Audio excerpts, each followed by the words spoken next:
Right. బంధువులు బాలేనప్పుడు అసలు కనబడరు లేదు. మనకి. బాగున్నప్పుడు మాత్రం మన చుట్టే ఉంటారు. యెస్. సో, మీ బంధువుల పరిస్థితి ఏంటి? మా బంధువుల పరిస్థితి ఎట్లుంది ఇప్పుడంటే, ఏంట్రా బాబు మా ఇలా అయిపోయింది. శ్రీదేవి అనుకుంటున్నారా? అట్లేం లేదా? యెస్. మా శ్రీదేవి ఆ! అనుకుంటున్నారు. అండ్ చాలామంది కాల్స్ చేస్తున్నారు. అచ్చా!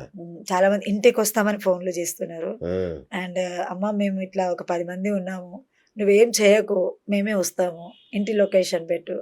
అండ్ కాంగ్రెస్ కార్యకర్తలు ఒక 10 మంది ఉన్నారు. నీకు సన్మానం చేద్దామని, ఫైనాన్షియల్‌గా హెల్ప్ చేద్దామని వాళ్ళు అనుకోని వస్తా అంటున్నారు అంటే, హ్మ్. నేను కొంచెం బిజీ ఉన్నా. అంటే అక్క ఏదున్నా పోనీలే అనేస్తది. ఆ! అండ్ అన్నయ్య గూడా పోనీలే మన వాళ్ళే గదా! మనల్ని అన్నారు. కానీ నేనలా గాదు. ఆ! తాతయ్య నన్ను ప్రతి దగ్గర చెయ్యి పట్టి తీసుకెళ్ళేవాళ్ళు. ఎవరికైనా డబ్బు ఇవ్వాలన్నా, ఏదైనా కొనాలన్నా, ఏదైనా చెయ్యాలన్నా, ఈవెన్ నా పెళ్లి షాపింగ్ అప్పుడు 2004లో నా పెళ్లయింది. నా పెళ్లి షాపింగ్ ఈవెన్ నేనే చేశాను. హ్మ్. అంటే బట్టలు తీసుకోవడము, తర్వాత ఎన్ని చీరలు తీసుకోవాలి, ఎవరెవరికి అంటే నాకు ప్రతీదీ ఎలా గుర్తుందంటే, నేను అప్పుడు ఎలా ఉన్నామో, అప్పటికి ఇప్పటికి చేంజెస్ ఏం రాలేదు. కాకపోతే మేము పెరిగాం. అంతే. హ్మ్. మేము చిన్నగున్నాము. ఇప్పుడు కొంచెం పెరిగాము. ఇప్పుడేంటంటే చేద్దామా అని మాకు ఫోన్‌లు చేసి వాళ్ళు డేట్ ఫిక్స్ చేసే రేంజ్‌కి మమ్మల్ని పెంచి పెద్ద చేసాడాయన. గ్రేట్. ఆ! కాబట్టి అంత ఈజీగా ఒప్పుకునేది లేదు. నేను ఒప్పుకోను. హ్మ్. పిలుస్తాను. హార్ట్‌ఫుల్‌గానే పిలుస్తాను. రావాలి, తినాలి, తాగాలి ఏం చేసినా ఓకే. కానీ అదనేది నాకు ఖచ్చితంగా ఉంటది. ఆ పెయిన్ ఇంకా అట్లా ఉంటది. ఉంటది. అప్పుడు పట్టించుకోని పెయిన్. అంటే ఈమె ఆడపిల్ల గదా! ఏం చేస్తది? అదేలే. వీళ్ళు పొడిచేసిర్రు. ఈమె ఏం పొడుస్తది. హ్మ్. నేను పొడిచింది ఏమి స్టిల్ ఈ రోజు గూడా మాట్లాడుతున్నానా, అంటే నెక్స్ట్ టైమ్ నేనెక్కడ కలిసినా సరే నేను హైప్‌లో ఉన్నా, డౌన్‌లో ఉన్నా మీరు నాకు మళ్ళీ రిమైండ్ చేయండి. నేను ఇన్ కేస్ ఇంకా హైప్ ఎళ్ళినా, ఇంకా లోలో వెళ్ళినా, శ్రీదేవి మాత్రం ఇలాగే ఉంటది. అండ్ ఖచ్చితంగా మా తాతయ్య పేరు, అండ్ మా డ్యాడీ పేరు, మా అన్నయ్య పేరు ఎక్కడ పోగొట్టే పని నేను చేయను. హ్మ్. అంటే చాలా మంది అన్నయ్య ఎవరు? Own brother. అచ్చా! మీకు బ్రదర్ గూడా ఆ! ఉన్నాడా? ఓన్ అచ్చా! అందరు బ్రదరు. సిస్టర్స్ ఆ! అనుకుంటున్నాను. ఆ! అహా! నాకంటే పెద్ద అన్నయ్య. అచ్చా! ఆ! తర్వాత అన్నయ్య, వదిన గూడా బా సపోర్ట్. ఓహ్! వదిన ఎట్లా అంటే ఒక తల్లి. అక్క ఎట్లా అంటే ఇంగ అమ్మనే. మామూలుగా వదినలు విలన్స్ ఉంటారే. లేదు. లేదా? మా ఫ్యామిలీలో విలన్ వదిన లేదు. ఒక్క వదిన వల్ల ఆ! ఎంత పెద్ద ఫ్యామిలీ అంటే మేము 43 మెంబర్స్ ఇప్పుడు స్టిల్. 43 మెంబర్స్. ఆ! ఆ! పెద్దక్క ఫ్యామిలీ నలుగురు, నా ఫ్యామిలీ నలుగురు, చెల్లెలు వాళ్ళ ఫ్యామిలీ నలుగురు, ఓహ్! తర్వాత వదిన వాళ్ళ నలుగురు, అండ్ అత్తమ్మ, మేనమామ పెద్ద కూతురు వాళ్ళు, అండ్ సెకండ్ కూతురు, అమ్మమ్మ, అండ్ అత్తమ్మ వాళ్ళ రిలేషన్స్ వాళ్ళు గూడా ఆ! మేము ఇంతమంది ఈరోజు ఒకే ఫ్యామిలీ లాగా ఉన్నాము. ఇంకా కలిసున్నాము. అండ్ ఇంకొచ్చిన తాతయ్య వాళ్ళ ఫ్యామిలీ ఇంతమంది మేము కలిసుండడానికి మూల స్తంభమే వదిన. ఓహ్!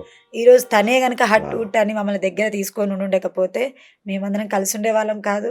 ఈ ఈ ఈ జర్నీ ఇంకా ఇట్లా ఉండేది కాదు. ఓకే. స్టిల్ ఇప్పటికి ఈ శారీ గాని, ఈ బ్లౌజెస్ గాని, నా డ్రెస్సింగ్ గాని అన్నీ తనే. ఆ! మళ్ళీ ఒక్క రూపాయి గూడా నేనివ్వను. ఆ! టైలరింగ్ చేస్తది. అచ్చా! ఒక రూ. 1 గూడా నా బ్లౌజ్ ఈరోజు ఇలా కుట్టావు, నా హాఫ్ శారీ ఇలా కుట్టావు, నీకొక రూ. 1000 నేనివ్వను. ఎందుకట్లా పాపం అన్యాయం గదా! శ్రమ దోపిడీ గదా! తల్లికి కూతురు తల్లి అచ్చా! ఇచ్చుకోలేదు గదా! సూపర్. Very good. ఆ! అండ్ అక్క గూడా. అచ్చా! అక్క దగ్గర గూడా ఎలా దోచుకుంటానంటే, ఆ! ఎన్నున్నా ఆ! 500 ఇయ్యవా? రూ. 50 ఆ! ఇయ్యవా? ఆ! రూ. 10 బా సతాయిస్తాను. ఆ! నైట్ గూడా వెళ్ళేటప్పుడు రూ. 50 కోసం బా సతాయిచ్చాను. ₹1,00,00,000 పెట్టుకొని గూడా రూ. 50 కోసం అయ్యో! అడిగారా? ₹1,00,00,000 ఏం లేదండి. ఆ! ఇంకా అంటే ఎక్కడి నుంచి ఏ సోర్స్ లేదు. ఓకే. నా నేను నమ్ముకున్న కష్టం అండ్ నేను నమ్ముకున్న శ్రమ నుంచే సో, ప్రచారానికైతే కొంచెం డబ్బులొచ్చాయి గదా! వచ్చాయి. ప్రచారాన్నప్పుడైతే వచ్చాయి. వచ్చాయి. ఓకే. సో, ఇక ముందు రావాల్సినయి ఉన్నాయి. ఉన్నాయి. రైట్. ఏంటి అంటే బీఆర్ఎసోళ్ళు పిలిస్తే ఎళ్ళరా? ఇప్పుడు కాంగ్రెస్ ఇప్పుడు ఖైరతాబాద్‌కు బీఆర్ఎసోళ్ళు పిలిచారనుకోండి. అప్పుడు ఏంటి పరిస్థితి? ఆలోచిస్తాను. ఆ! అదే కాంగ్రెస్ వాళ్ళు పిలిస్తే ఎళ్ళిపోతాను. వెంటనే రెమ్యునరేషన్ లేదు నువ్వొచ్చేసేయి అంటే వెళ్ళిపోతాను. ఓకే. ఆ! అంటే రెమ్యునరేషన్ లేకుండా ఏం అదే. పిలవరులెండి. ఆ! మాట వరుసకి అంటున్నాను. ఆ! లేదు వెళ్ళిపోతాను. ఓకే. ఎందుకంత అభిమానం మీకు కాంగ్రెస్ అంటే? అభిమానం అంటే పెళ్ళయ్యాక నాకు ఇల్లు లేదు. హ్మ్. పెళ్ళికి ముందు తినడానికి మాకు తిండి లేదు. ఓకే. అండ్ స్టిల్ ఇప్పుడు గూడా నేను కాంగ్రెస్ ప్రభుత్వంలోనే నాకు పేరొచ్చింది. ఓకే. సో, ఇవి ఓహ్! 3 రీజన్స్ చెప్పుకోవచ్చు. ఓకే. నాకు ఇల్లు లేనప్పుడు మల్లు రవి సార్ అప్పుడు 2019 ఉన్నారు ఫామ్‌లో. So, Mallu Ravi sir through విలేజ్‌లో ఇల్లొచ్చింది. అప్పుడు మాకు ఇల్లు లేదు. అచ్చా. నాకు ఇల్లు లేదు. ఓకే. ఆ టైంలో నాకు గవర్నమెంట్ ఇందిరమ్మ ఇల్లొచ్చింది. హ్మ్. అండ్ ఇప్పుడు పేరు నవీన్ యాదవ్ అన్న త్రూ వచ్చింది. హ్మ్. అండ్ అప్పుడు పేరెంట్స్ లేనప్పుడు అప్పుడు బాగా స్ట్రగుల్‌లో ఉన్నాము. అండ్ అప్పుడు గూడా వాళ్ళ త్రూ కిషన్ రెడ్డి, రుక్మారెడ్డి హ్మ్. రుక్మారెడ్డి తాతయ్య అని ఉంటాడు. సో, అచ్చా. ఆయన ఆధ్వర్యంలో మేము హెల్ప్ పొందాం గాబట్టి కృతజ్ఞత ఉండాలి జై కదా! కాంగ్రెస్. జై ఏయ్! కాంగ్రెస్. అయితే మీది ఏ నియోజకవర్గం? జడ్చర్ల. సో, నెక్స్ట్ జడ్చర్ల పోటీ చేస్తున్నారా? లేదు లేదు. అది కూడా టాక్ వచ్చింది. ఎలక్షన్ లేదు. రంగంలోకి దిగుతుంది ఇక లేదు ఎమ్మెల్యే. లేదు. ఆ! కష్టపడతాను. ఇలాగే ఒక కళాకారిణిగా నా నా స్ నా అవసరం ఎక్కడెక్కడైతే ఉంటదో అక్కడ ఖచ్చితంగా ఉంటాను గానీ ఈ రాజకీయాల్లో ఇక్కడ నేను స్ట్రక్ అవ్వను. ఇంకా నేను సెటిల్ అవ్వాల్సింది, నేను క్లియర్ చేయాల్సింది చాలా ఉన్నాయి ఇంకా. ఓకే. సో, ఈ సందర్భంలో వేరే ఎలక్షన్లు కూడా ఇంకా 2, 3 సంవత్సరాలు ఉన్నాయి కదా! అయినా సరే క్లియర్ అయితే అని నమ్మకం లేదు నాకు. అవునా? ఆ! పిల్లలున్నారు.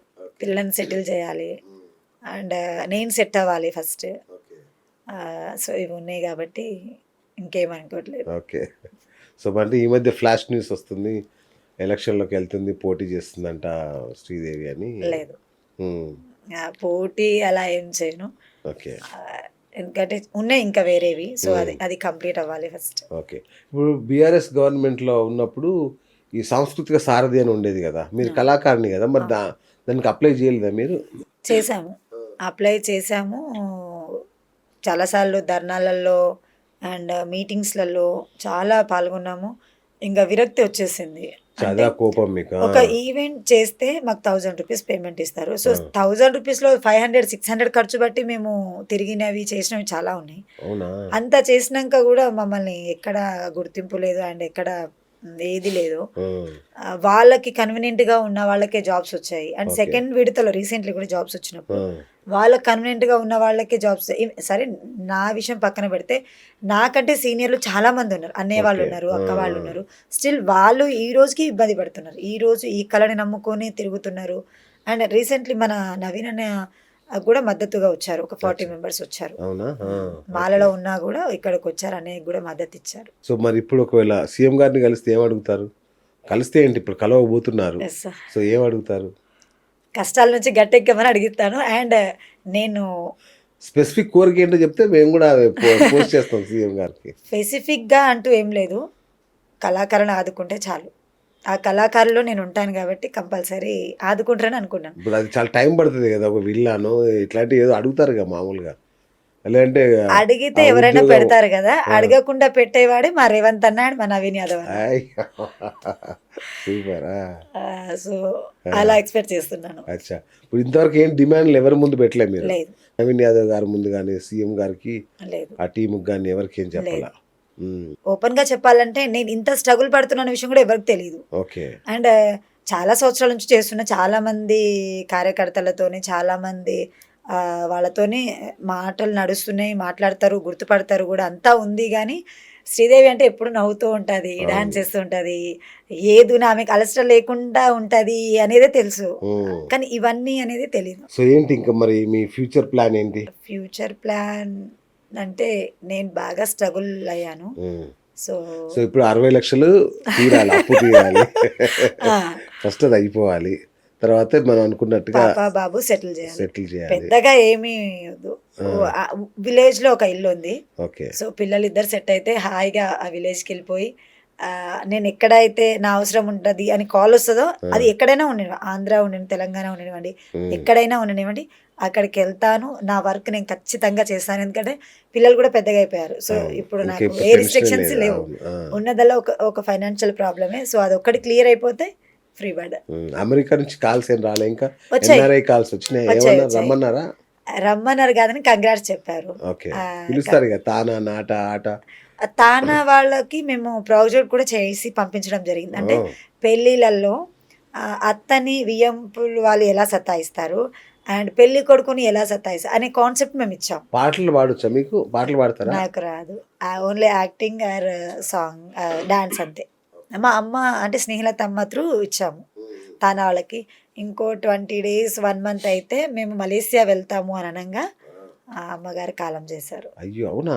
చనిపోయారు. 2 ఇయర్స్ అవుతుంది.